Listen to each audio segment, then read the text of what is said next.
महाराष्ट्र धर्मामुळे आहेत संतांच्या वाणी।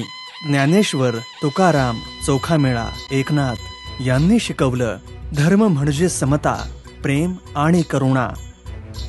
छत्रपती शिवाजी महाराजांनी महाराष्ट्र धर्माला दिला स्वराज्याचा आकार। अन्यायाविरुद्ध बंड, शेतकऱ्यांना आधार आणि स्त्रीचा सन्मान, हाच त्यांचा धर्म। फुले शाहू आंबेडकरांनी महाराष्ट्र धर्माची वाटचाल पुढे नेली। शिक्षण, समता आणि स्वाभिमानाचा दीप प्रज्वलित केला।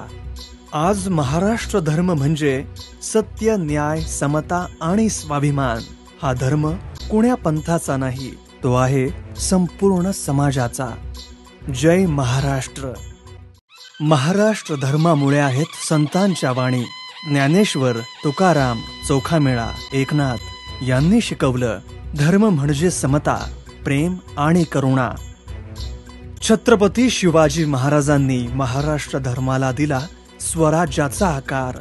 अन्यायाविरुद्ध बंड, शेतकऱ्यांना आधार आणि स्त्रीचा सन्मान, हाच त्यांचा धर्म। फुले शाहू आंबेडकरांनी महाराष्ट्र धर्माची वाटचाल पुढे नेली। शिक्षण, समता आणि स्वाभिमानाचा दीप प्रज्वलित केला। आज महाराष्ट्र धर्म म्हणजे सत्य, न्याय, समता आणि स्वाभिमान। हा धर्म कोण्या पंथाचा नाही, तो आहे संपूर्ण समाजाचा। जय महाराष्ट्र। महाराष्ट्र धर्मामुळे आहेत संतांच्या वाणी। ज्ञानेश्वर, तुकाराम, चोखामेळा, एकनाथ यांनी शिकवलं धर्म म्हणजे समता, प्रेम आणि करुणा।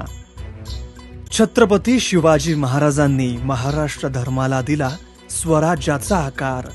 अन्यायाविरुद्ध बंड, शेतकऱ्यांना आधार आणि स्त्रीचा सन्मान, हाच त्यांचा धर्म।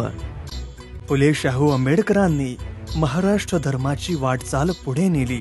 शिक्षण, समता आणि स्वाभिमानाचा दीप प्रज्वलित केला। आज महाराष्ट्र धर्म म्हणजे सत्य, न्याय, समता आणि स्वाभिमान।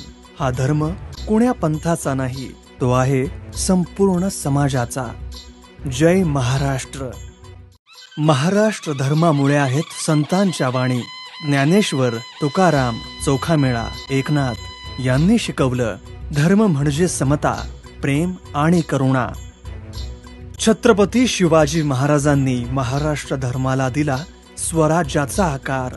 अन्यायाविरुद्ध बंड, शेतकऱ्यांना आधार आणि स्त्रीचा सन्मान, हाच त्यांचा धर्म। फुले शाहू आंबेडकरांनी महाराष्ट्र धर्माची वाटचाल पुढे नेली। शिक्षण, समता आणि स्वाभिमानाचा